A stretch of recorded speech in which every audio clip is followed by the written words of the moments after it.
Марк сидел на диване после напряженного рабочего дня, рассеянно потирая шею. Уже несколько недель его мучила тупая тянущая боль, от которой он никак не мог избавиться. Сначала это было едва ощутимо. Он списывал неприятные ощущения на стресс или усталость от сидячей работы. Но со временем боль становилась все сильнее. Он пробовал массажи, компрессы, даже обезболивающие. Ничего не помогало. Сегодня было особенно тяжело. Он все больше чувствовал, что что-то не так. Его невеста Бритни занималась ужином на кухне. Они снова сошлись 2 года назад, спустя долгий перерыв после юношеской влюбленности, и с тех пор были неразлучны. Недавно они обручились и теперь готовились к свадьбе. Марк смотрел, как она нарезает овощи, и, наконец, решился рассказать ей о своих болях. Он не ожидал, что его признание приведет к такому повороту событий. Марк всегда был в хорошей форме, активный, спортивный, с жизнерадостным характером. Он редко жаловался на недомогание и старался не беспокоить близких по пустякам. Но в последние месяцы Бритни все чаще замечала, что он выглядит уставшим и часто отвлекается, как будто что-то его мучает. Когда она поставила тарелки на стол и подошла к нему, Марк, наконец, выдохнул. «Бритни, у меня уже несколько недель болит шея. Боль не проходит». Он выглядел растерянным и немного смущенным. Она наклонилась, чтобы взглянуть внимательнее. Раздвинув волосы у основания его шеи, Бритни вдруг заметила небольшую припухлость под кожей. Сердце у нее ёкнуло. «Ты раньше замечал эту шишку?» — спросила она, осторожно прикасаясь к ней. Марк нахмурился. Пару раз чувствовал там напряжение, но не придавал значения. Сначала думал, что это просто мышца зажата, но теперь стало хуже. Иногда боль отдает в плечи. Я все перепробовал, но, похоже, ничего не помогает. Бритни, фельдшер скорой помощи, сразу поняла, что это не что-то безобидное. Она сдержала волнение, но взгляд ее стал серьезным. «Марк, мне кажется, нужно как можно скорее показаться врачу. Даже если это окажется пустяком, лучше убедиться». Но Марк покачал головой.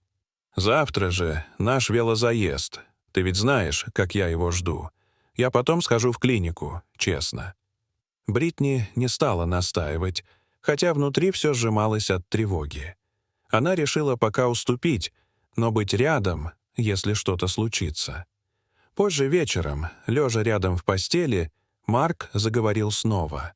«Знаешь, у меня ведь не только шея.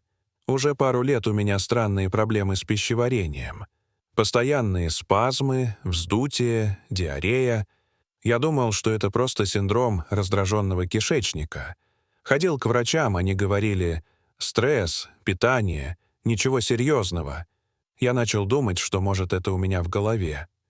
Бритни слушала внимательно, все больше ощущая тревогу. «Почему ты не рассказывал об этом раньше?» «Не хотел волновать тебя», — признался Марк. «Я сам не знал, серьезно ли это. Даже когда попал в больницу из-за сильной боли, мне просто сделали анализы и отпустили. Сказали, что ничего страшного».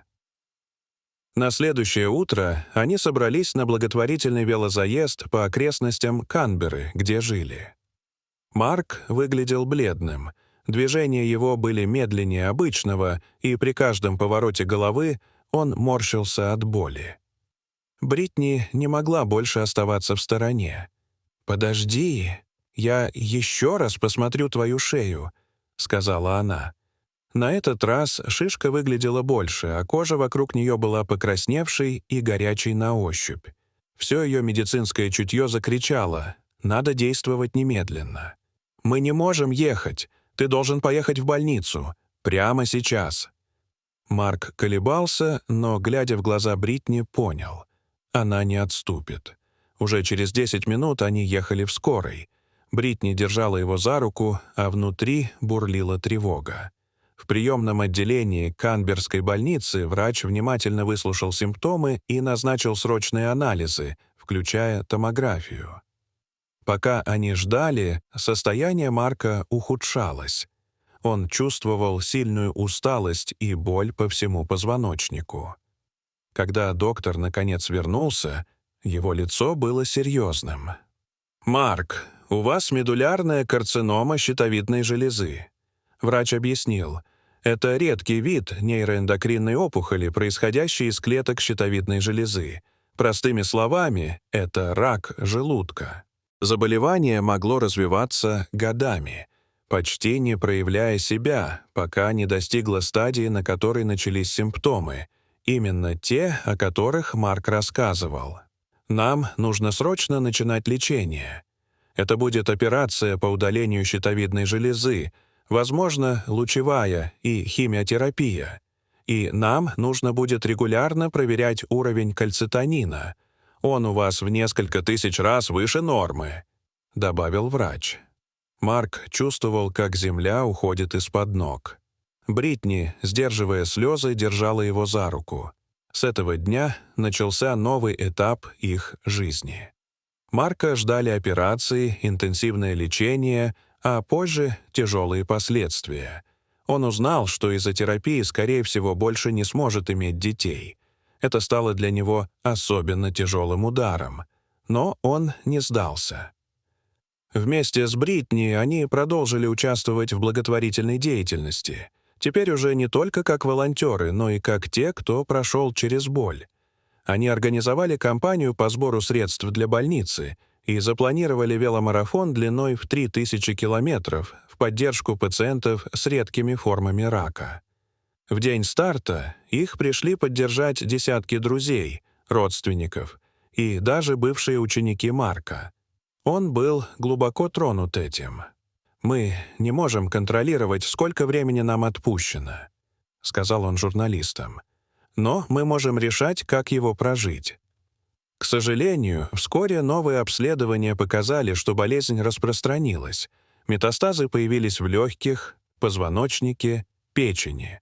Прогноз стал еще хуже. Бритни была рядом. Всегда. «Мы не сдаемся», — говорила она. «Мы идем дальше, до конца». И они продолжали бороться. История Марка стала символом силы, верности и мужества. Он не позволил болезни лишить его смысла жизни. Вместе с Бритни он доказал, что даже в самых тяжелых обстоятельствах можно любить, надеяться и быть светом для других.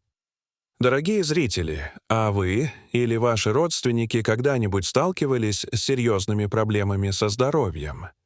Как вы справились с этим? Расскажите, пожалуйста, в комментариях. А если вам понравилось это видео, то ставьте лайк и подписывайтесь на наш канал. До свидания.